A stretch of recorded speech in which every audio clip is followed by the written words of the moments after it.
It's working now? Yeah, it's working. Oh, hiya folks, I'm Ray Dorsey, aka Mungo Jerry. Here I am in Beerfeld. My son Philip is standing with a smartphone here. Behind me, there's lots and lots of flowers, so it's probably good for like flower power music and the era that actually got me into the music business. But I started off playing music when I was about 10 years old when I got my first guitar. I was playing skiffle, which later I found out was like a mishmash of lead belly music, Woody Guthrie, American folk songs, blues, ballads, all that kind of stuff.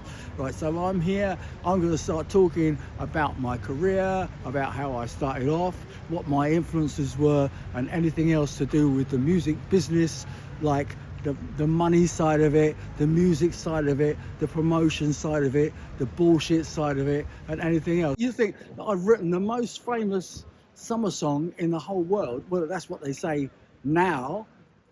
In the summertime, da da da da da da da da da da. But you would think I have money coming out my ears, got money coming out my hair, because well, it's real hair. I've always told people it's the real hair, even if I tell them it's not the real colour.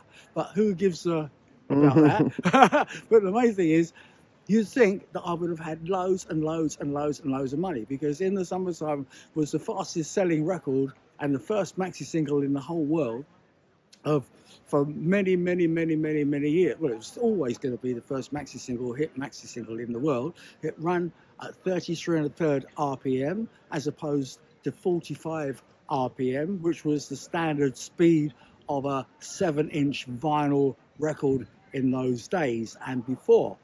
But as I say, I should have done my homework. I should have checked how the publishing system worked, how the record company system worked, how the royalties system worked, and everything else. But I'm not the only one that actually got hit with £500 plus VAT to lawyers to say, oh, where did the money go?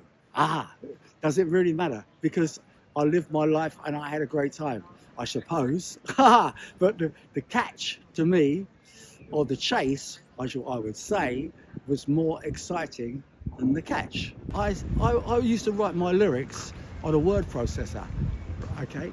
And the word processor was fixed up to my first PC running MS-DOS.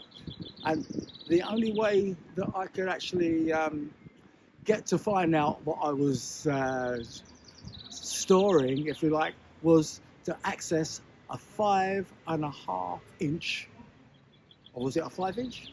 Floppy disk. And they were big and they were floppy.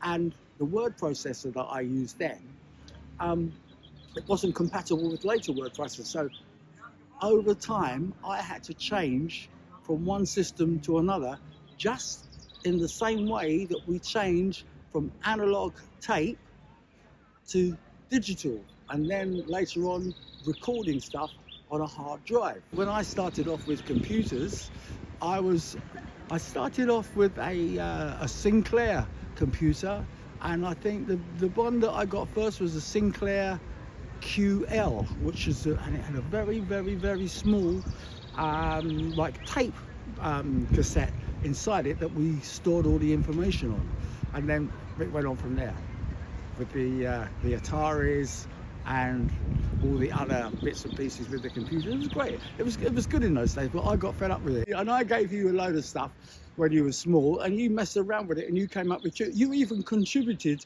to one of my songs. You was walking around as a little kid when you went tra la la la la la la la la la la tra la la la la la la la do da da, and I incorporated that into a song that was a hit on German radio. By the way, I'm in Germany at the moment. I'm in a town, or it's a city, isn't it? It's Beerfeld. Beerfeld's a city in Germany that they say does not exist. Why do they say Beerfeld doesn't exist, for example? You tell me. Well, it's a student's joke that became kind of like a myth of the city. Come on. Yeah, there's a bit more to it than that. Yeah, I don't know the whole story. That's But the good thing about Philip is, you see, because when Philip was little, and he was about, I don't know, 9, 10, 11, he started coming on gigs with me and helping me carry all the gear around, do the cables, put everything together. So I did a lot of radio shows, a lot of TV. When you play the music from sometimes, yeah, that's true. Oh look, It's time to stop. It's time. Look, we haven't spoken a lot about the music business, but it's a start because this is the first thing that we've done for such a long time. Because we started off doing this thing called Rock Talk, what, 6-7 years ago, maybe, and I only did one video, which was about how I was fired from my own band and how it kind of took off. And we called it Rock Talk. And it had a lot of views, but no promotion. That was the time for us to stop. We've got to head home now, but this is the beginning. So folks, God bless you all.